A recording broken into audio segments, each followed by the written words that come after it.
La historia de la ejecución de Ana Bolena, la segunda esposa de Enrique VIII, a menudo es presenta de forma escéptica en los libros de historia, pero la realidad fue mucho más atrás.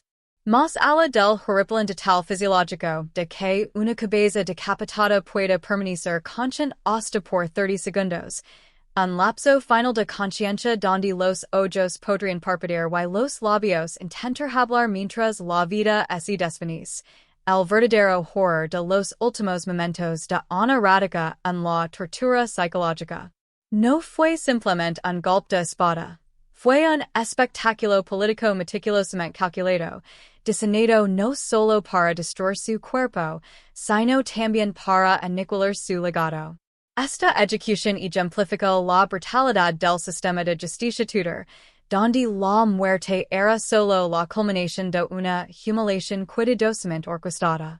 Lo que Ana sufrió fue un desmantelamiento psicológico tan metódico que, desde una perspectiva moderna, parecería una forma avanzada de tortura. Su muerte fue, en esencia, el acto final de la implacable campaña de Enrique VIII para borrar de la historia una mujer que se había vuelto demasiado influyente para su comodidad. Enrique VIII no solo quería a Ana muerta, su objetivo era un desmantelamiento calculado de su identidad. Quería que fuera borrada de la historia, que sus contribuciones fueran anuladas y que su hija Isabel fuera deslegitimada. Fue una meticulosa campaña de asesinato de carácter diseñada para justificar ante el pueblo inglés un destino tan cruel.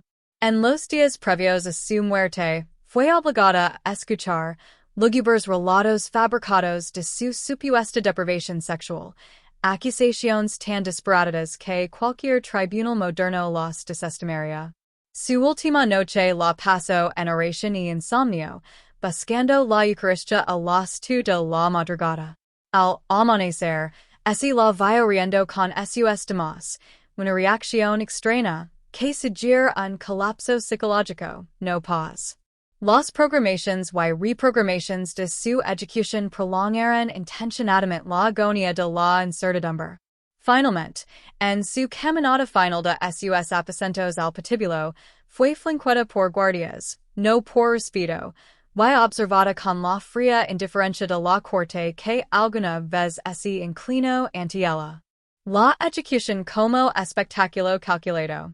La ejecución de Ana Bolena fue un despliegue de crueldad calculada y teatralidad, cuidadosamente orquestado para maximizar el impacto psicológico. El patíbulo, inusualmente bajo, de apenas un metro del suelo, fue una elección deliberada para despojarla de toda dignidad, manteniéndola cercana a una multitud que creaba una atmósfera de carnaval. Lejos de ser un acto solemne, la ejecución se concibió como una advertencia pública a cualquiera que osara desafiar la autoridad del rey, especialmente a las mujeres que intentan ascender más allá de su posición. Incluso su último discurso, permitido por tradición más que por misericordia, fue un acto final de rebeldía velada. Al aceptar la ley sin admitir culpa, desafió sutilmente la legitimidad de las acusaciones. La notoria ausencia del rey, quien esperaba en el Palacio de Whitehall la confirmación de la muerte de Ana mientras celebraba su próximo matrimonio, subrayó la deshumanización de la reina, reduciendo su fallecimiento a una necesidad inconveniente, en la búsqueda de un heredero. La elección de un espadachín de Calais, pagado generosamente por su pareja, añadió otra capa de sadismo calculado. A diferencia del hacho inglesa que a menudo requería múltiples golpes, la espada francesa permitía una decapitación limpia con un solo tajo, un detalle que enfatizaba el espectáculo y evitaba complicaciones indecibles. Sin embargo, para Ana, significaba enfrentar la muerte a manos de un extraño, una última indignidad para quien una vez había acaparado la atención de toda Inglaterra. Su seguimiento, comúnmente retratado como un acto de piedad, tenía un propósito práctico, evitar que se encogiera en el momento crucial y asegurar una ejecución impecable. Se era de la erguida, Una tradición francesa que aumentaba el desafío del verdugo y exigía de una compostura forzada por pura fuerza de voluntad. En ese tormento psicológico final, sus labios se movían en oración y sus ojos, inquietos bajo la venda, buscaban el sonido de la joya inminente, un momento de agonía pocas veces reconocido en los relatos históricos. Tras el certero golpe, lo que sucedió a continuación, aunque a menudo se omite en las narrativas educadas, fue horripilante. Según los testigos, sus ojos y labios continuaron moviéndose durante varios segundos. Una macabra respuesta fisiológica que estremeció a la multitud y sirvió como un recordatorio brutal de la frágil conexión entre el cuerpo y el alma. La ejecución como espectáculo calculado. La ejecución de Ana Bolena fue un display de crueldad calculada y teatralidad, meticulosamente orquestado para maximizar el impacto psicológico. El patíbulo, inusualmente bajo, de apenas un metro del suelo, fue una elección deliberada para despojarla de toda dignidad, manteniéndola cercana a una multitud que creaba una atmósfera de carnaval. Lejos de ser un acto solemne, la ejecución se concibió como una advertencia pública a cualquiera que osara desafiar la autoridad del rey, especialmente a las mujeres que intentan ascender más allá de su posición. Incluso su último discurso, permitido por tradición más que por misericordia, fue un acto final de rebeldía velada. Al aceptar la ley sin admitir culpa, desafió sutilmente la legitimidad de las acusaciones. La notoria ausencia del rey, quien esperaba en el Palacio de Whitehall la confirmación de la muerte de Ana mientras celebraba su próximo matrimonio, subrayó la deshumanización de la reina, reduciendo su fallecimiento a una necesidad inconveniente en la búsqueda de un heredero. La leyenda un espadachín de Calais, pagado generosamente por su pericia, añadió otra capa de sadismo calculado. A diferencia del hacho inglesa que a menudo requería múltiples golpes, la espada francesa permitía una decapitación limpia con un solo tajo, un detalle que enfatizaba el espectáculo y evitaba complications indecibles. Sin embargo, para Ana, significaba enfrentar la muerte a manos de un extraño, una última indignidad para quien una vez había acaparado la atención de toda Inglaterra.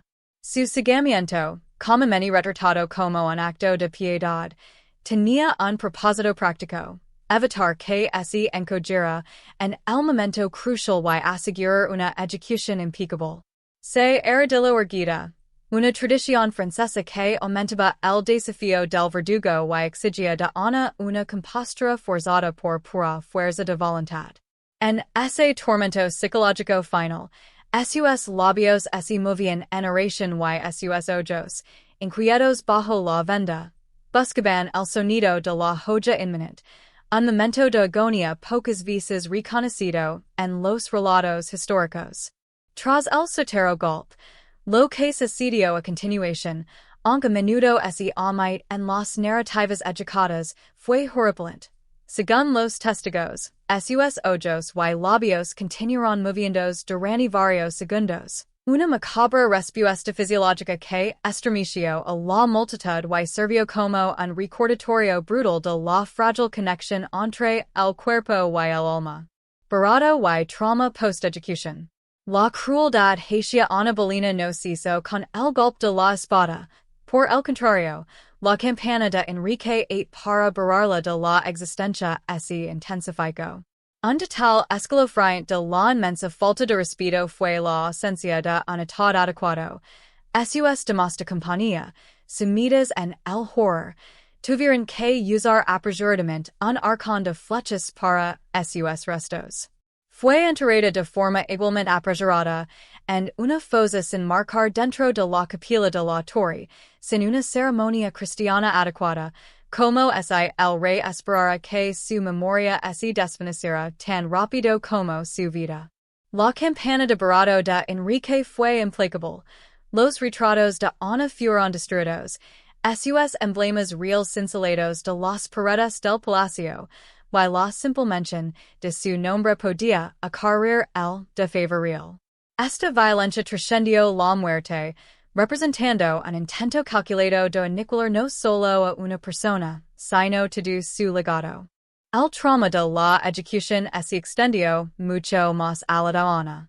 Sus demás de compañía, obligadas a la terrible tarea de preparar su cabeza cortada, sufren pesadillas durante años, y al menos una se retiró a un convento, incapaz de soportar la vida en la corte después de lo presenciado.